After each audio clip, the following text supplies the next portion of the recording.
स्वागत है आप सभी का हमारे चैनल लीगल कंप्लायंस वाला में। दोस्तों ये साइट ओपन है। आज मैं आपको एक इनकम टैक्स रिटर्न कैसे फाइल करना है उसके बारे में कंप्लीट डिटेल्स में बताऊंगा। आज का यह वीडियो थोड़ा लंबा हो सकता है, मगर कंप्लीट जानकारी के लिए आप इसे अंत तक देखें। आइए सबसे पहले आप लॉगिन कीजिए। दोस्तों यहाँ पे आपको लॉगिन अलग से बनाने की ज़रूरत नहीं है। पुराने पोर्टल पे जैसे आप लॉगिन करते थे, लॉगिन ठीक उसी तरीके से होगा और उसी पैन नंबर और जो पासवर्ड आपने पहले बनाया था उसी पे करना है। आप अपना पैन नंबर डालिए। दोस्तों लॉगिन करने के लिए आपको इस बॉक्स को टिक करना ज़रूरी है। आप इसे टिक कीजिए और पासवर्ड डालिए। इस तरह से देखिए लॉगिन करने के बाद हम यहाँ पे लिखा हुआ है welcome to e filing portal और जो आपका नाम है वो लिखा होगा। और यहाँ यह भी बता रहा है कि आपका प्रोफाइल 80% ही कंप्लीटेड है, इसे 100% करना होगा। इस पोर्टल के जरिए हम क्या कर सकते हैं, हम अपने रिटर्न को फाइल कर सकते हैं, फॉर्म को फाइल कर सकते हैं, रिटर्न को वेरीफाई कर सकते हैं और भी बहुत सारे काम जो अदर सर्विसेज के अंतर्गत है वह सारे काम को किया जा सकता है। अपने प्रोफाइल को 100% करना क्यों ज़रूरी है, तो अगर आप नहीं करेंगे तो कंडोनेशन रिक्वेस्ट नहीं डाल पाएंगे, प्रीफिल एक्सएमएल डाउनलोड नहीं होगा।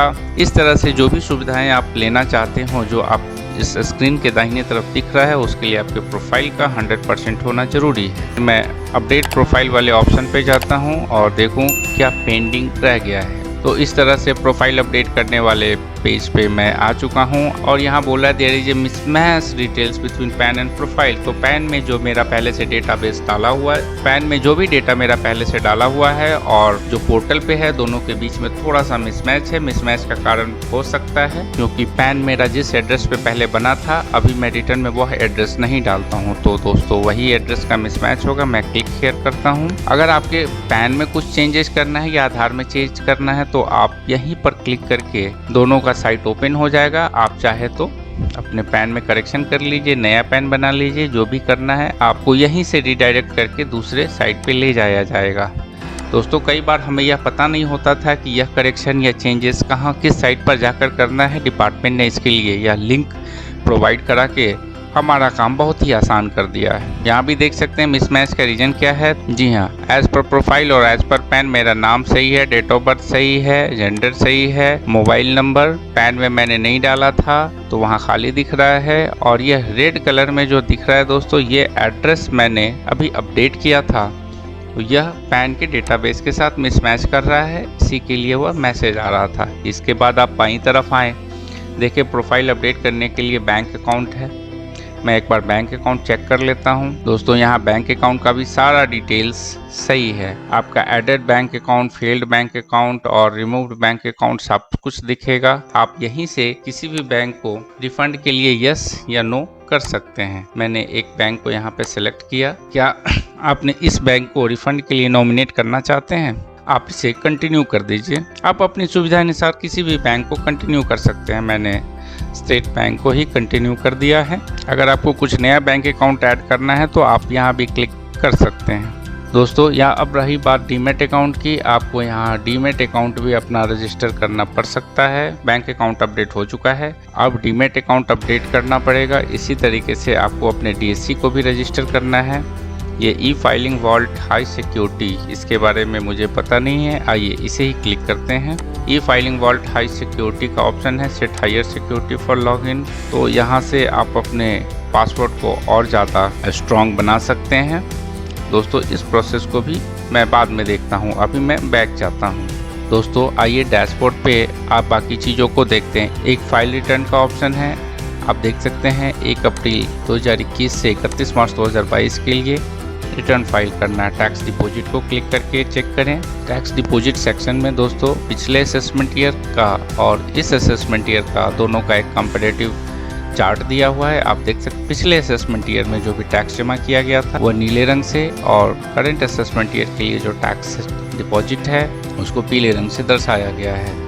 यह टीडीएस का है। इसी तरीके से advance tax, self assessment tax और टीसीएस सबका चार्ट आपको यहाँ पे देखने को मिल जाएगा। आइए थोड़ा और स्क्रॉल करके नीचे देखें। रिसेंट फाइल रिटर्न, इसके अंतर्गत पीवाई है असेसमेंट ईयर 19-20 और असेसमेंट ईयर 20-21। असेसमेंट ईयर 19-20 और 20-21 का रिटर्न फाइल हो चुका है, उसी का एक कंपैरेटिव चार्ट यहाँ पे देखने को मिलता है।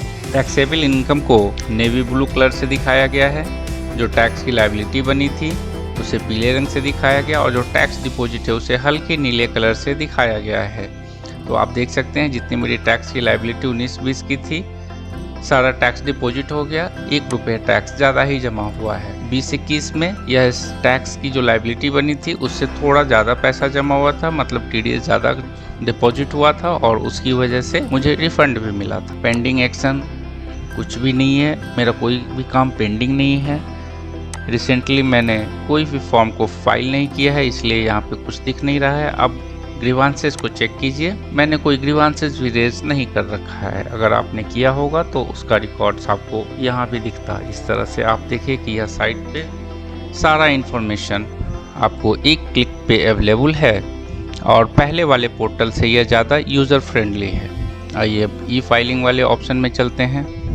फाइल इनकम टैक्स रिटर्न है, व्यू फाइल रिटर्न से ई वेरीफाई, व्यू 26AS। कल किसी ने मुझसे पूछा था कि व्यू 26AS को कैसे देखेंगे। आइए व्यू 26AS पे क्लिक करें। इससे आपका TDS या टैक्स डिपॉजिट कितना है वो यहाँ पर शो हो जाएगा और जितना यहाँ दिखता है दोस्तों सेम उतनी ही राशि का आप टैक्स डिपॉजिट में क्लेम ले सकते हैं। 26AS को क्लिक किया, यहाँ पे एक डिस्क्लेमर आ रहा है, इसे कंफर्म कीजिए।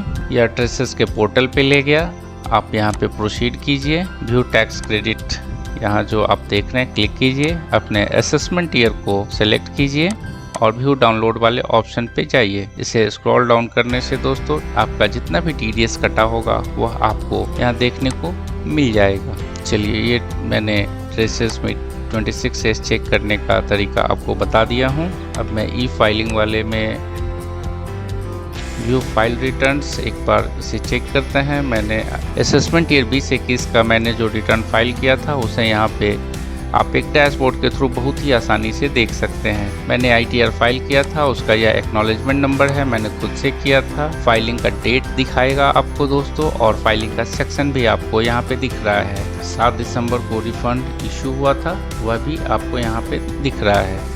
तो असेसमेंट ईयर 2021 थोड़ा स्क्रॉल डाउन करने से आपको दिखेगा 19-20, 18-19 और इस तरीके से आप यहाँ पेज नंबर को चेंज करके पिछले सारे रिटर्न को देख सकते हैं। आप यहाँ से डाउनलोड शीट को भी क्लिक कर सकते हैं और अपने XML जो उस साल का है उसे भी डाउनलोड कर सकते हैं। आप डाउनलोड प्रीफिल डेटा पे क्लिक करके चेक कर सकते हैं।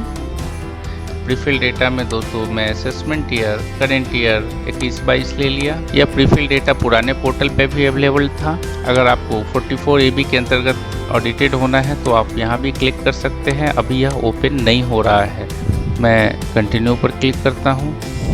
आप यहाँ से ऑनलाइन फाइलिंग कर सकते हैं जो रिकमेंडेड है और एक ऑफलाइन है यूजिंग HTML यूटिलिटी। इसके बारे में मैं ऑनलाइन को ही करता हूँ अभी सेलेक्ट। अगर आपका डेटा कुछ पहले से सेव होता तो रिज्यूम फाइलिंग कर सकते हैं, मतलब काम करते समय दोस्तों अगर मैंने कुछ डेटा सेव कर दिया और फिर छोड़ दिया है तो हम फिर वहीं से रिज्यूम कर सकते हैं, नहीं तो फ्रेश फाइलिंग भी कर सकते हैं। आइए स्टार्ट न्यू फाइलिंग में एक बार चेक करके क्लिक करें। क्या है इंडिविजुअल HUF अदर्स, मैं इंडिविजुअल हूँ, कंटिन्यू करता हूँ।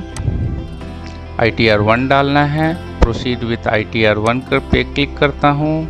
आपको इसके टर्म एंड कंडीशन के बारे में इस पेज में बताया जा रहा है। वैलिडेट करना है, कंफर्म रिटर्न समरी है और वेरीफाई एंड सबमिटेड रिटर्न्स का ऑप्शन है और यहाँ पे कुछ FAQ भी हैं, आप वहाँ से भी जानकारी प्राप्त कर सकते हैं। कुछ डॉक्यूमेंट्स की ज़रूरत रिटर्न फाइल करने के दौरान आपको पड़ेगी, उसका भी यहाँ पे आपको डिटेल्स दे दिया गया है। सबके बारे में आप जानकारी प्राप्त कर सकते हैं और रिटर्न को खुद से डाल सकते हैं।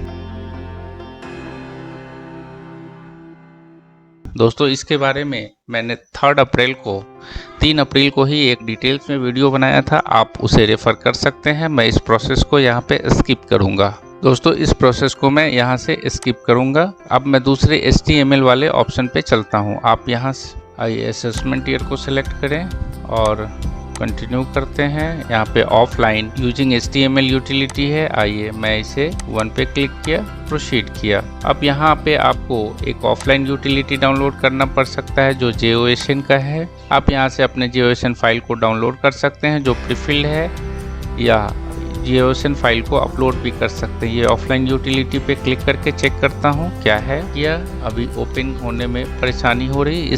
दोस्तों इस स्टेप्स के बारे में मैं आपको जल्द ही किसी दूसरे वीडियो में बताऊंगा। मैं अभी फिलहाल इस स्टेप्स को स्किप करता हूं। यहाँ पे ITR फॉर्म्स का ऑप्शन है। अगर आपको ऑथराइज रिप्रेजेंटेटिव ऐड करना है तो आप यहाँ से कर सकते हैं। सर्विसेज का भी ऑप्शन है। ये सारी चीज़ें मैंने आपको कल ही बता दिया था। आप यहाँ से ऑथराइज रिप्रेजेंटेटिव को ऐड या चेंज कर सकते हैं। सर्विसेज का ऑप्शन है। रिफंड रीइशू का, अगर आपका रिफंड इशू नहीं हुआ है तो आप यहाँ से कर सकते हैं। कंडोनेशन का रिक्वेस्ट डाल सकते हैं। EBC जनरेट करने का एक ऑप्शन है, मैं जल्दी बताऊंगा इसमें इस सिस्टम के द्वारा EBC को कैसे जनरेट किया जा सकता है। दोस्तों यहाँ पे एक नया फीचर्स मुझे देखने को मिल रहा है, व्यू डाउनलोड ePAN। आइए मैं ePAN को क्लिक करूँ।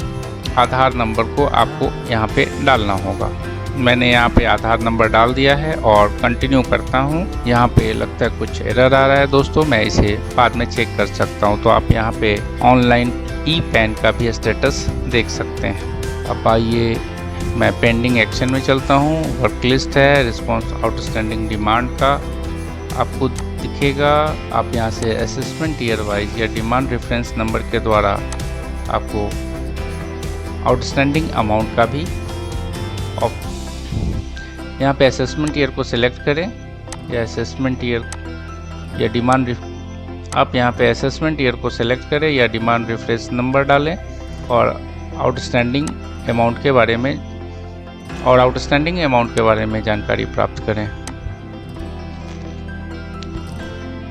आप यहाँ पे असेसमेंट ईयर या डिमांड रेफरेंस नंबर के द्वारा भी अपने आउटस्टैंडिंग अमाउंट के बारे में जान सकते हैं। अब आती है ई-रिस्पॉन्स है, अभी ये कमिंग सून में है। एनुअल इंफॉर्मेशन स्टेटमेंट देखो दोस्तों, यह नया फीचर्स क्या आया है। चलिए मैं प्रोसीड करता हूँ।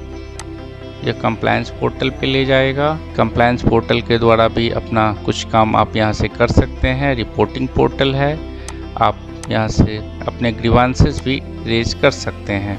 ग्रीवांसेस रेज करने के लिए आप अपना मान लो कुछ भी टाइप करके उसके बारे में डाल सकते हैं। मैंने यहाँ पे रिफ़ंड टाइप किया, रिफ़ंड का ही कुछ इश्यूज है। देखो रिफ़ंड के बारे में क्या बता रहा है। तो टैक्स जेनी के द्वारा आपको कुछ ऑप्शंस दिए जाएंगे, आपके लिए जो भी रिलेवेंट हो उसको क्लिक कीजिए। जैसे मैं सबसे पहला ऑप्शन ले सकता हूँ, how do I get my refund amount. मैंने इसको क्लिक किया और यहाँ से आपको जवाब भी जेनी के द्वारा दे दिया जाएगा। दोस्तों इस तरह से देखिए कि सिस्टम जनरेटेड आपको रिप्लाई भी मिल गया। अगर आप इससे संतुष्ट है तो रिजॉल्व करके यस करके आप क्लिक कर इससे बाहर जा सकते हैं या फिर आप नो कीजिए। देखो नो करने से क्या आता है, आपको हेल्प करने के लिए वो बता रहा है कि आपको CPC ITR रिकमेंडेड है या फिर दूसरे किसी भी डिपार्टमेंट से आपको करना है तो आप वहाँ भी आपको नाम दिखा दिया जाएगा। इतने सारे डिपार्टमेंट्स हैं, आप चाहे तो आप अपनी सुविधा अनुसार किसी का भी सिलेक्शन करके अपना ग्रीवांसेस रेज कर सकते हैं। आप चलो मैं ई-फाइलिंग ले लेता हूँ। ई-फाइलिंग में डिपार्टमेंट मैं CPC का ले लेता हूँ, ITR 5 ले लेता हूँ सेलेक्ट कैटेगरी, और CPC नहीं पहुँचा है मैं उसी के बारे में सेलेक्ट कर लेता हूँ। इसको आप कंटिन्यू कर सकते हैं। असेसमेंट ईयर को सेलेक्ट कर लीजिए। फाइनेंशियल ईयर की ज़रूरत नहीं पड़ेगी। आपको जो भी आपका ग्रीवांसेज है, जो भी टाइप करना चाहते, मैक्सिमम 3000 शब्दों में, मैक्सिमम 3000 कैरेक्टर्स में आप अपना जो भी लिखना है लिख दीजिए। कोई डॉक्यूमेंट्स अगर आपको साथ में अटैच करना है तो अटैच करके और सबमिट ग्रीवांसेस पे क्लिक करके आप अपने ग्रीवांसेस को सबमिट कर सकते हैं। दोस्तों इस तरह से हम लोगों ने देखा कि यह नया वाला पोर्टल बहुत ही काम का है और बहुत ही यूजर फ्रेंडली है। तो अब अगले वीडियो में मैं आपको कंप्लीट रिटर्न फाइल करके और इसके बारे में और भी जानकारी आपके साथ शेयर करूंगा।